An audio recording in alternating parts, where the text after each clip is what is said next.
can't understand how you do it, Bridget. Eating all of this crap and getting away with it. Well, Melody, I've been blessed with eternal youth, good genes and a fast metabolism. No, my God. You're delusional. Maybe you should train a little bit more and eat a little bit less. I mean, do you really need to eat that much lettuce, Melody? Greedy little piggy.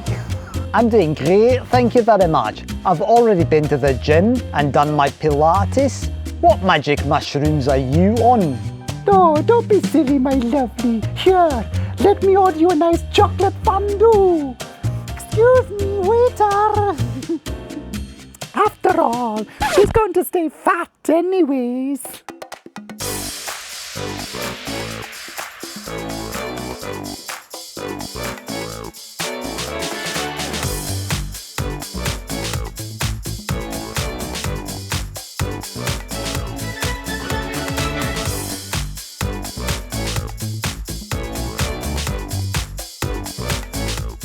In this series of videos, we'll show you some of the lesser known aspects behind a successful body transformation. And introduce you to some practical advice for taking your results to the next level. The full series and bonus videos are all available to watch for free at BellyProof.com. No, this series will not tell you to eat less and train more. Run for 5 hours a day, Watch your calories, or drink nothing but water for a week. What this series will do is give you something new and exciting to get you faster results. Stick with us and learn how to become BellyProof. In this episode, we're going to cover the nutrition strategy and give you some practical advice that you can start using right now to get you better results. Most people have been led to believe that abs are made in the kitchen, or that weight loss is 70% about diet.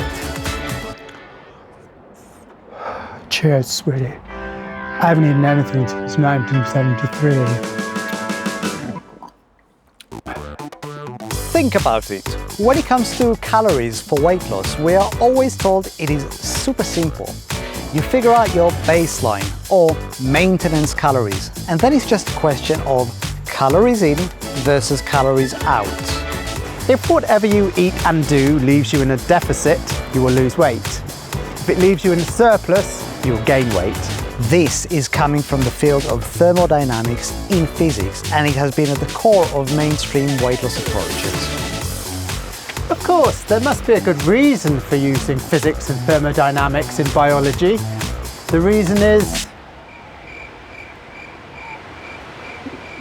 we took a very different approach, inspired by evolutionary biology. Our approach is a low insulin optimized nutrition, or in other words, the Lion Protocol. Roar! You see, unlike you, the king of your living room, the king of the jungle is wired to do things a little bit differently. When the mighty lion wakes up in the morning, he doesn't have cereals for breakfast. Heck, he doesn't even have a fridge. In the wild, animals hunt when they are hungry, and in that state they are wired for better performance. The hunt is extreme physical activity. Probably more extreme than your crossfitting, your interval training, or your weightlifting in the gym. When your insulin drops after a long fast, you are primed to either fight for your life or flight for your life. Your adrenaline is elevated, you can mobilize fat to be used for energy, and your physical performance is increased. In other words, when you do proper fasted training, you train like a beast. This is Adri, representing adrenaline. We're going to quickly explain the simple approach we use in the Lion Protocol, whether you just want to expand your horizons beyond calories, or you've joined the BellyProof program on the website and want to make sure you're doing it right. It's important that you listen carefully. Here we go. First, when it comes to intermittent fasting, we don't plainly look at it as a number of hours without food, be it 16/8, 24 hours, or any other number. We look at fasting as a way to achieve a low insulin in order to optimize nutrition. We want insulin low because it promotes fat storage directly and prevents fat loss. And it also triggers our alpha-2 receptive monsters, so a little insulin can make your stubborn fat even more stubborn. Long story short, if insulin is low before you train, you can expect to do significantly better. The Lion protocol has a few simple rules. Number 1 is timing, a fasting that revolves around the workout. A long fasting prior to your workout and a short fasting thereafter. Number 2, low carbs, medium sodium, high water. We don't count protein, fat, or indeed calories. Number 3, 2 meals a day with extremely controlled snacking, one of which is a salad. Number 4, keeping it simple, tasty, and healthy. And losing bad foods full of sugar, wheat, and gluten that are bad for your gut. This is a great chance to learn how to cook and eat really well. Let's break it down. When it comes to fasting, the main thing to remember is that the longer you go without food, the lower your insulin levels will be. Put simply, since we are trying to tackle our fat loss while insulin is at rock bottom, we must not eat, or in other words, fast, for a long time before we train. Long time is anything between 10 hours at minimum and 20 hours at best. we then train at that very low insulin point that we achieve through the Lion protocol. Lastly, when you finish training, we aim to steer clear of any food for at least another hour afterwards. This is called the short fast. This is done to burn off any of the remaining fatty acids that are still present in your bloodstream. Of course, preparation and removing temptation is extremely important.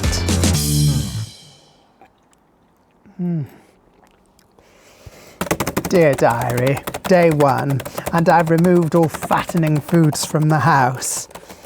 And it was delicious. As an example, we usually finished eating by 8 p.m, which is when our fasting started. 3 hours later, and we are getting ready for bed, and off to sleep at about 11:30 p.m. for about 9 hours, which brings us to 8:30 in the morning. In the morning, we had a few glasses of water, a pinch of salt, and a raw black coffee. We never had anything like lemon water or bulletproof coffee in the morning because that would have broken our fasted state. So please don't confuse our method and diet with diets like Keto or Paleo. We do our morning stuff, and then around 10 a.m. we take a drive to the gym. Or, if it was a nice day, we sometimes did our training at home. So that means a long fast between 8 p.m. and 10 a.m. the next day, 14 hours, which is somewhere between 10 and 20 hours. Great. We train fasted and then go about our day a little longer before we eat anything. Once you train, blood moves away from the stomach and into the working muscles, which leaves you less hungry anyways.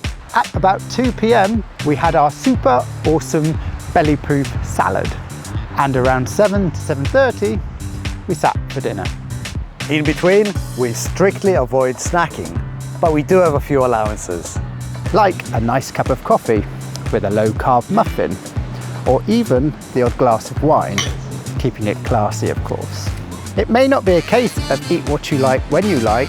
We do have rules, but hey. Muffins? Wine? Are you sure? In a weight loss program? Anyway, we teach you how to do it right in the program itself and show you how you can eat in a way that will leave most people jealous. You will not be left hungry sneaking into the kitchen in the middle of the night. Ooh, I'm freaking starving. What in the world? Melody, no! Just like in the wild, when the lion hunts in peak performance, and when it's hungry and it's ready to fight or flight. Your fasted training only works for fat loss and peak strength training. It does not work well for bodybuilding Or endurance training. We'll cover what a proper fat loss workout looks like in the next video. There are dozens of effective ways to plan your eating and fasting times within the program's guidelines. Let's take a look at the other rules in the protocol. You are looking at one big meal which you eat just before your fasting starts.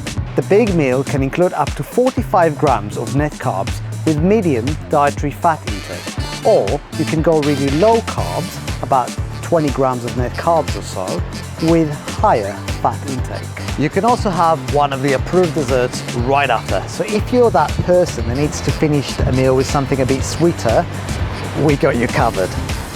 The other meal happens earlier, and we call this the super awesome BellyProof salad. And even if veggies aren't your thing, we're confident you will love it. We have more rules like high water and medium sodium intake. And as we're trying to be extremely gut friendly, no sugar, yeast, gluten, or artificial ingredients used to enhance flavour, just good cooking. We'll get into more details in a second, but first, let's get back on the subject of dieting for fat loss. Most people believe that weight loss is mainly about diet, specifically calories, but then we're not most people. The BellyProof system is not a diet, nor is it about keto, calories, or otherwise. But the nutrition strategy is important for the overall structure, which we will explain in a minute. First, we want to be clear that the word diet doesn't mean punishment. It's true that diet is an effort because it means following some rules, and you can't eat what you like when you like. But when you know what you're doing, the sky is the limit. We can honestly say we ate well, we weren't left hungry. Also, it was fun trying out some of the meals our nutrition team came up with. Vegan, carnivorous, or otherwise, it was delicious. The only one who didn't adhere to a strict diet was Moby. I ate my poop. Now, some of us are addicted to eating, even when it's not really about hunger. Hunger is not always driven by hunger. Many times you wake up hungry if you didn't sleep well. Other times it's insulin spikes or boredom. And even being bombarded by food adverts and the idea that being a little hungry is such a terrible thing, which is not. The structure we use makes it much easier to go longer without thinking about food. And exercise is a big part of it, as Adri fills your stomach with butterflies. It's a pretty good structure. When you train well, eat well and feel well, yet you don't have to count calories, it's pretty liberating. It's liberating! What about every diet that's ever worked for anyone? Like the ketogenic paleo cabbage diet?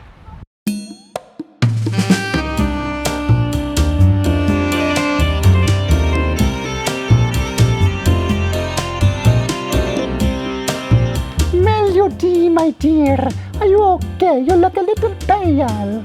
I'm doing the ketogenic paleo cabbage diet and I feel freaking great. The way it works is every time you think about bread rolls and biscuits, you scream. Yes, you're looking wonderful. You starky cow. I feel dead on the inside. I could murder a pint and a sausage roll. No, keep doing what you're doing, sweetheart. It's working wonders for you. Every now and again, we do run into people who say, oh, I've been doing this and that, you know, and it worked. Why not just stick to calories and running and keto and fasting? Right, we have nothing against diets like keto or intermittent fasting, and we have nothing against exercise like running or interval training. In fact, we use them. They fit into a system. They are not a standalone system in their own right. We are not anti-keto. Ketones are a byproduct of the fat-burning process, derived from the breakdown of fatty acids in the mitochondria in beta oxidation. They're not a goal in themselves, and there are better ways to drive the entire fat-burning process than just simply treating carbs as poison. Intermittent fasting is also great, but it's not a standalone system to restrict calories or control hunger.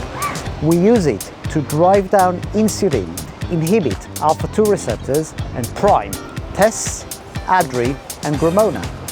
The same is true for both running and interval training, which are not used to burn calories or attempt to influence your metabolism, but are used within both fat burning and fat breaking as part of a much wider system.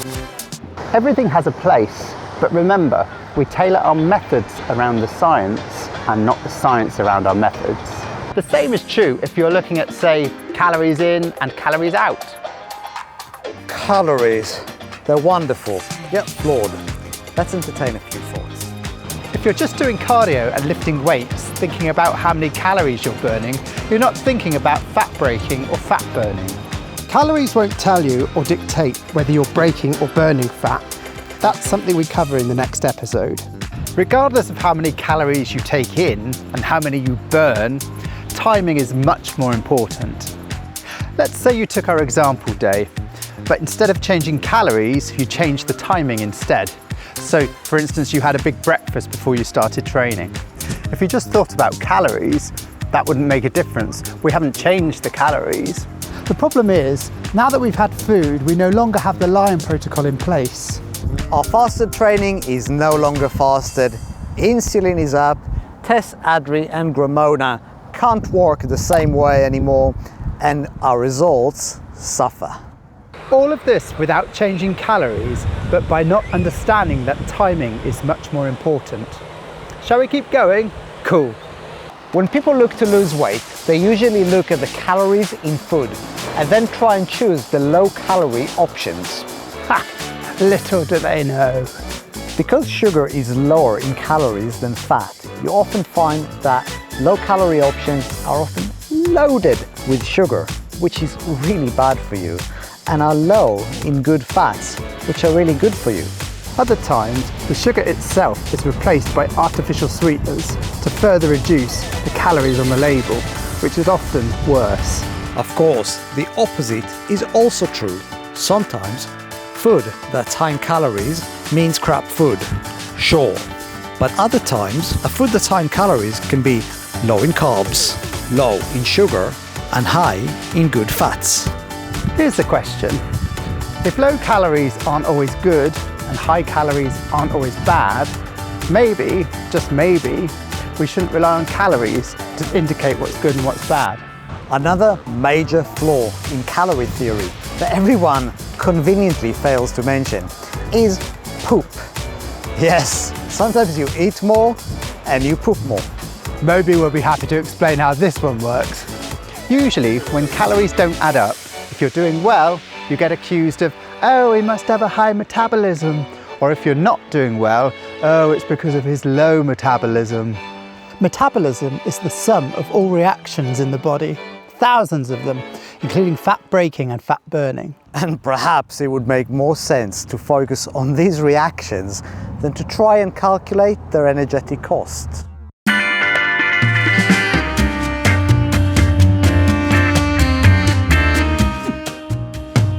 Melody, be careful! That's hot chili, what are you doing? All right, Bridget, I'm spinning my metabolism loop. Apparently, it's the new way to burn calories. It's called thermogenics or something. Ooh, wait, I've got a nasty one brewing. Oh, Melody, please! That's enough about your dumb cramps. Now go change your knickers. Melody, oi. The Frenchie's got your clutch bag. Come here, you. Give me my bag back. Come on. Bad doggy. Bad doggy. We definitely do not want you to obsess about calories, but we do want to make it clear that diet still matters and not overeating still matters. And yes, it would be a mistake to say that calories don't matter. After all, by attempting to create a calorie deficit, many people have got the big picture in place. They went from eating too much and not training to eating less and training more. Focusing on a calorie deficit can be beneficial, if only to stop you overeating and becoming more active. So, 2 thumbs up to everyone who has been doing well through various keto diets, intermittent fasting, and maintaining a calorie deficit. And we hope you can now move forward and do things a little bit differently, more strategically, and get better outcomes as a result, which is hopefully why you're watching this video.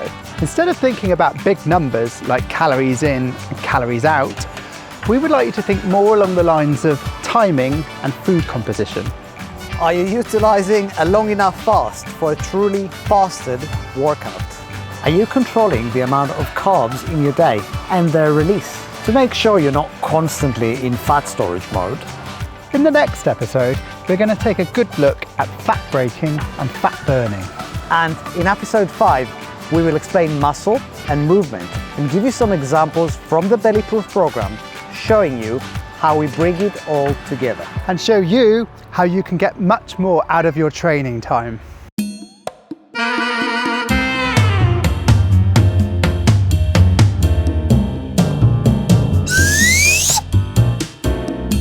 Oi, Bridgie, how come I've never seen you in the gym? Oh, Melody, my lovely. Some of us were blessed with a high metabolism. And the public gymnasium is more for people like, well, you know, people like you who lack self-control in the kitchen. I will destroy you. Join us in the next episode where we talk about the sciencey stuff.